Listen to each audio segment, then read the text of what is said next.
এই তো দেখো কতগুলো শাপলা এনে ফেলে রেখেছি। দেখি শাপলা দিয়ে কি রেসিপি তৈরি করা যায়। তাহলে দেখতে থাকো। প্রথমে শাপলাগুলো পিস পিস করে কেটে নিচ্ছি কাটার সুবিধা। শাপলার আঁশ ছাড়িয়ে ছোট ছোট টুকরো করে এই যে চিংড়ি মাছ কেটে বেছে নুন হলুদ মেখে চিংড়িগুলো ভেজে নিলাম। তারপর একটা পেস্ট করার জন্য উপকরণ সাজিয়ে নিলাম।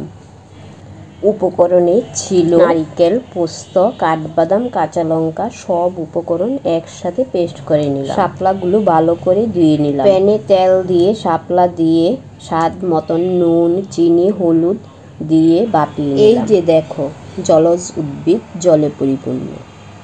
যাই হোক জলগুলো আমি কিছু ফেলে দেব, কারণ এর মধ্যে শাপলা সেদ্ধ করলে বেশি নরম হয়ে যায়। এই শাপলা কিন্তু খেতেও ভালো লাগে, তাই শাপলাটা একটু শক্ত শক্ত রাখবো, খেতেও ভালো লাগে। আবারও প্যানে একটু তেল দিয়ে পেস্ট করা উপকরণ কষিয়ে নিয়ে শাপলা দিয়ে ভাজা চিংড়ি দিয়ে আবারও একটু নাড়াচাড়া দিয়ে নামিয়ে নিলাম। নামিয়ে সাজিয়ে পরিবেশন করলাম।